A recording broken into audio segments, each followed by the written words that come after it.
Hello, అందరికీ నమస్కారం.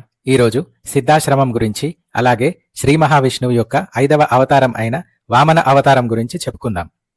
తాటకి వధ తర్వాత అడవిలో మహర్షి విశ్వామిత్రుడు ఇంకా శ్రీరామ లక్ష్మణులు సిద్ధాశ్రమం వైపు ప్రయాణం చేస్తున్నారు. సిద్ధాశ్రమం యొక్క ప్రాశస్త్యం గురించి మహర్షి విశ్వామిత్రుడు చెప్తున్నాడు. సప్త ఋషులలో కశ్యప మహర్షి ఒకరు. కశ్యప మహర్షి తపస్సు సిద్ధించిన ప్రదేశమే సిద్ధాశ్రమం. ఇక్కడే శ్రీ మహావిష్ణువు కశ్యప మహర్షికి కుమారుడిగా వామన అవతారంలో జన్మించాడు అని విశ్వామిత్రుడు శ్రీరామ లక్ష్మణులకి చెప్పాడు. అలాగే శ్రీ మహావిష్ణువు వామన అవతారం ఎత్తడానికి గల కారణాన్ని కూడా చెప్తున్నాడు. దేవలోకానికి అధిపతి అయిన ఇంద్రుడు కశ్యప మహర్షి యొక్క కుమారుడు. ఇంద్రునితో పాటు 33 దేవతలు కశ్యప మహర్షి ఇంకా అతని భార్య అదితి యొక్క కుమారులు. అసురరాజైన బలిచక్రవర్తి చాలా శక్తివంతుడు. దేవతలని, దేవలోకాన్ని భయభ్రాంతులకి గురి చేస్తున్నాడు. దేవలోకంలోని చాలా సంపదని బలిచక్రవర్తి కొల్లగొట్టాడు. కశ్యప మహర్షి శ్రీ మహావిష్ణువు యొక్క అనుగ్రహం కోసం తపస్సు చేశాడు.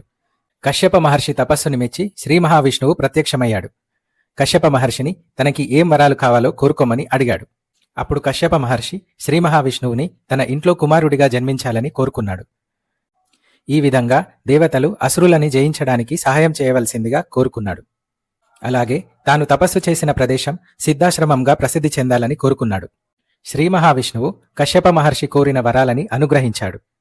కశ్యప మహర్షి కుమారుడిగా శ్రీ మహావిష్ణువు తన 5వ అవతారమైన వామన అవతారంలో జన్మించాడు.